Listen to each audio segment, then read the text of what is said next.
seen videos on internet and say, oh, Chinese are bad drivers. Hey, don't drive in China. You get stuck in the traffic. There are a lot of cars in China. Hey, blah, blah, blah, blah, blah. What is your message to them?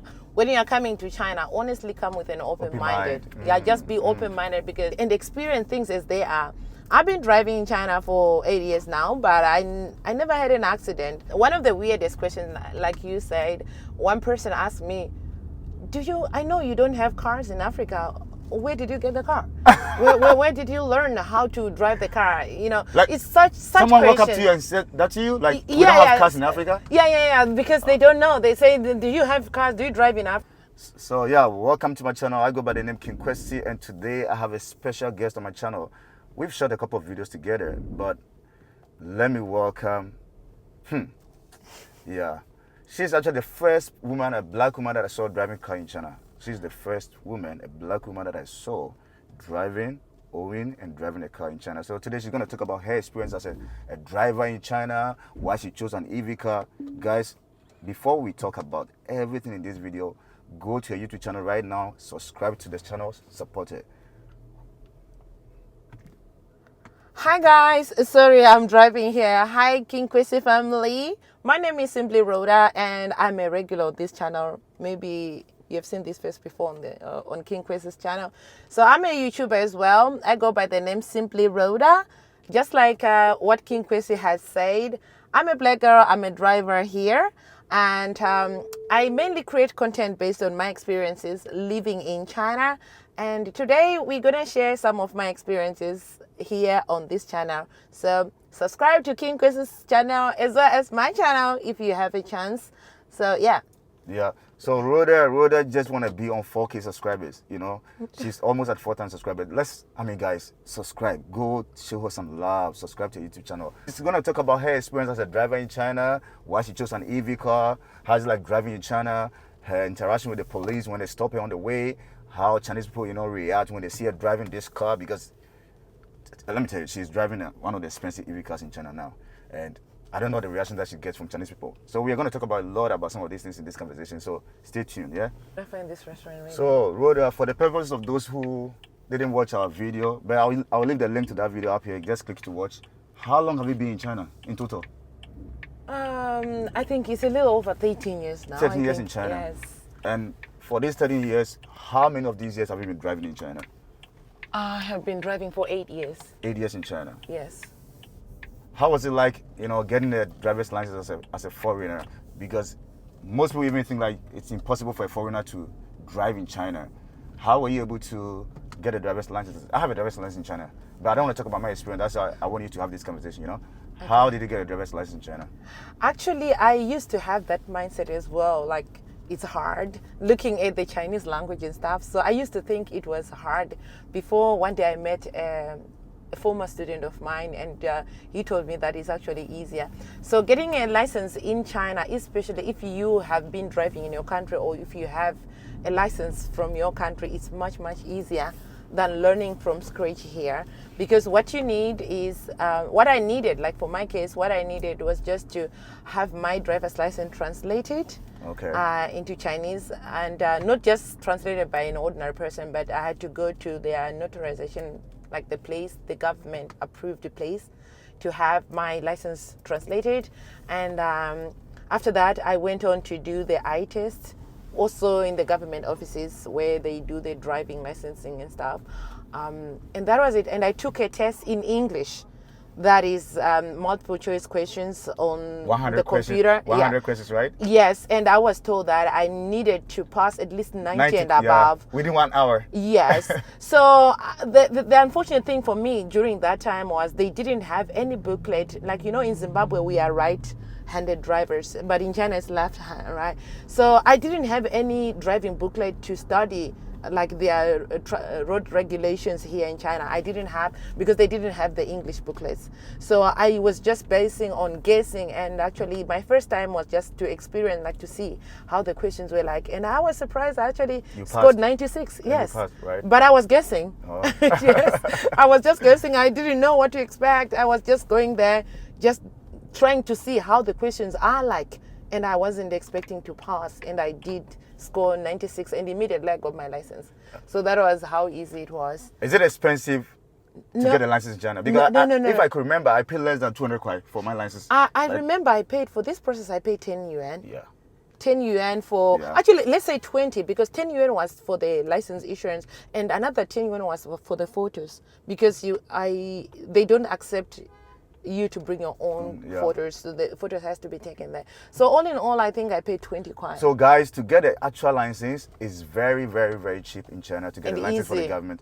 The driving school, learn how to drive. It's very expensive to go to a driving school. But if you know how to drive already and you're coming to China, all you have to do is to come with your driver's license from your country, do a translation through the government board, like the authorized translators or whatever they call them, and the notarized people. And you're good. Okay, so what has been the experience for you driving in China? Like, I can say driving in China is pretty different from my country. First, I want to talk about the way Chinese people drive.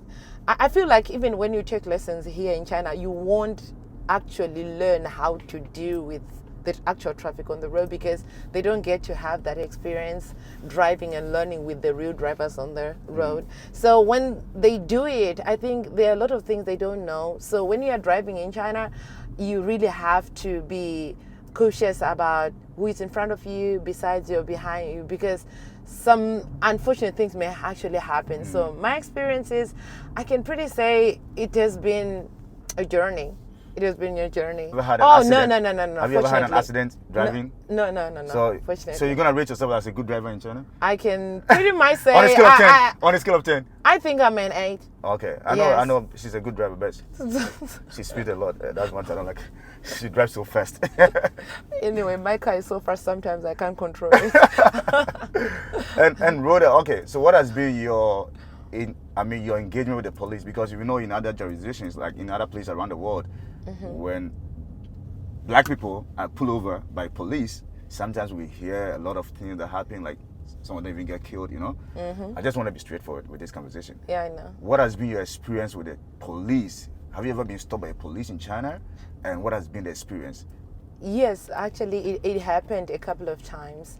I pretty much remember it was not just me being pulled out of the traffic, me alone. No, the first time it was like everybody was being stopped, because the place is a well-known place whereby there's a hotel and most people go there for functions, and they tend to drink. You know, in China you are not allowed to drink and drive.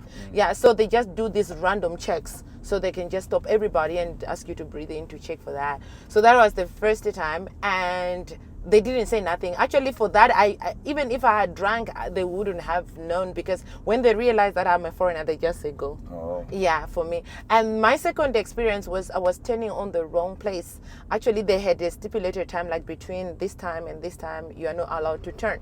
But I didn't know. So I was turning, and the police stopped me and said, give me your license. And also you realize I was a foreigner, and you also say, next time don't do that. So I said, okay, thank you. So literally you've been enjoying the foreigners' privileges in yes, China. I can say as a foreigner, you can, and also as a woman, I don't know the experience for men drivers, but as a woman, it seems like the police in China are more lenient with women.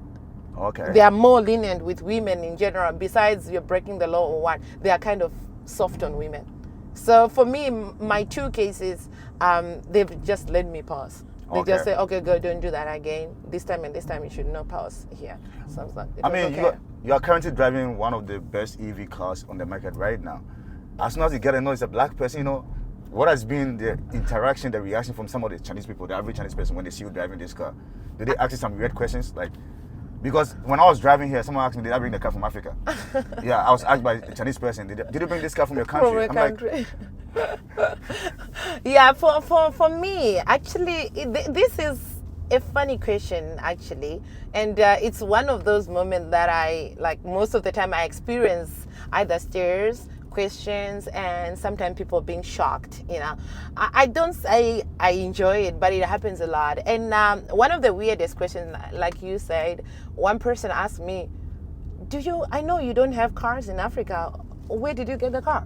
Where did you learn how to drive the car? You know, Like, it's such Someone walk up questions. to you and said that to you? Like, we Yeah, don't have yeah. cars in Africa? Yeah, because they don't know. They say, do you have cars? Do you drive in Africa? No, Africa, Yeah, we travel on donkeys. Yes, like that. So it's one of those questions you get asked, and sometimes you just laugh, and you just have to be open-minded because the person, they truthfully want to know. You can see, like, we always complain about what the media portrays and stuff. There are some people who still believe that Africa is still, you know, it is what it is. Yes, so they genuinely, I could see that the person was asking genuinely. Yes, so I said, yeah, I was just trying to, you know, go with the flow. Like, there's a video I did last time. Somebody was asking about animals in Africa, and I say, yeah, we actually have lions and tigers at home, you know, kind of. So you can see that it's genuine questions. So yeah, I kind of go with the flow, but I will also try to teach them whenever I get, you know, the minority, those who are brave enough to ask. Yes, I will also try to educate if I can. But yes, I've had those questions coming, and sometimes it's the stairs. Sometimes the people will actually run in front to check the number plate to see, is it actually a Chinese number plate? Oh, yes. okay. So it's like they become really, like, they're so curious. Like, how is that so? You're a foreigner, you're a woman. On top of that, you're a black woman, and you are driving this car in China. So yes, I get those questions, I get those stares. Some will even ask me, what do you do? And how much is the car? Because they know that immediately they see the car, they will try to search for it, and they know the price. So they are curious, what do I do? How do I get to drive such a car here in China? So yeah, I get some weird. You told me you bought this car cash, right? Yeah. Why couldn't you use your bank privileges as someone married to Chinese to get a car loan like it's been done in other countries?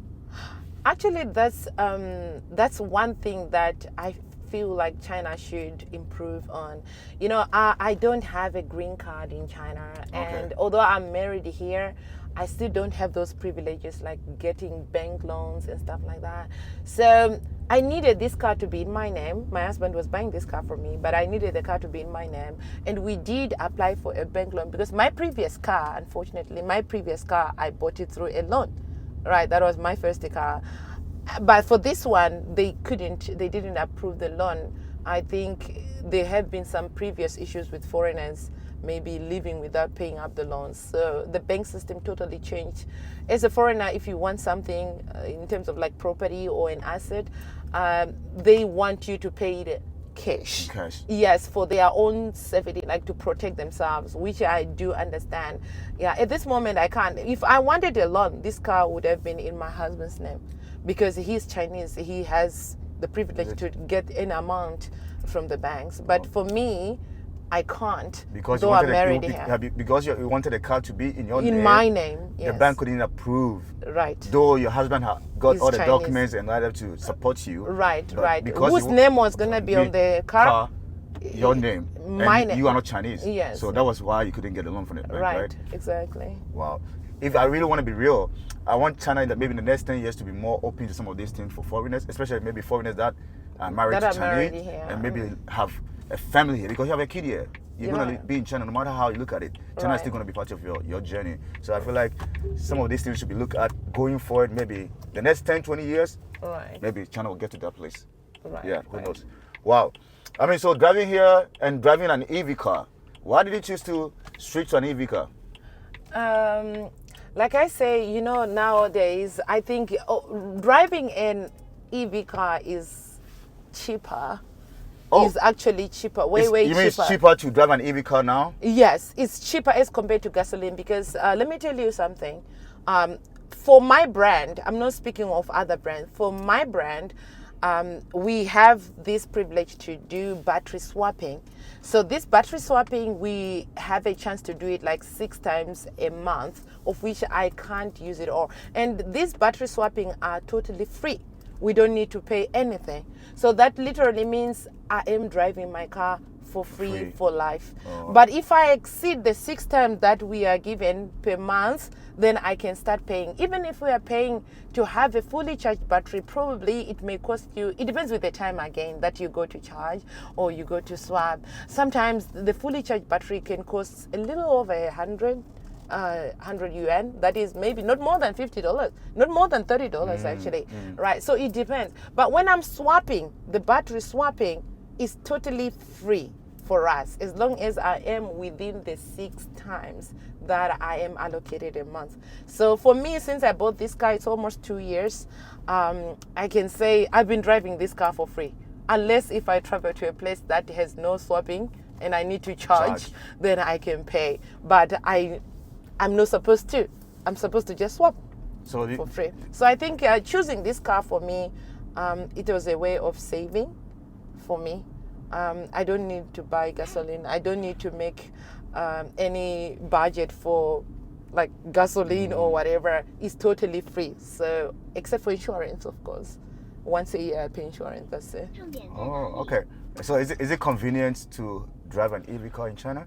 I mean, in terms of finding charging spots and swapping station? Right. At the beginning, that was my worry when I first drove this car, or when I was thinking of buying this car. I was wondering what happens if I am not in Weihai, or what happens if I'm in another place, or if I run out of power. Actually, also I'm speaking for my brand because I'm more knowledgeable about my brand than others. As you have noticed, in China there are so many EV cars right now. Yes, but I have more knowledge about my car. So when it comes to my car, you find all these EV cars, they use the same charging machines, which means I don't have to only find for this brand. I can charge anywhere. Yes. Nowadays, I've seen a massive number of increase on charging stations, charging spots. Unlike, we also have a limited, like, swapping stations that is specifically for this car. But for charging spots, they are everywhere. So it's easier and it's convenient. It's convenient. It's convenient, right? Yeah, it's convenient now. You don't have to line up. You don't have to wait if you are going to charge. If you are swapping, it's probably the fastest. That's why we choose that, because it's less than 10 minutes. I'll be from 0 to 100 in less than 10 minutes. For charging, they also have fast chargers that takes lesser time. So unlike before, I think they're improving. Every day they're improving in terms of energy, because you find that in China, they are actually promoting EV cars. Right? Yes, so you find that the technology is being improved every day. So I think driving it for me is very convenient. I never had any difficulties. We also have the mobile charging stations in case I am at a place where there are no charging stations or what. I can call for help and they'll come and recharge me. So, which put me in a very safe place. Is the feature now? Yeah, I mean, it's a feature now. I mean, driving an EV is a way of saving the environment, and also, promoting green energy. Right. So for me, I support EV.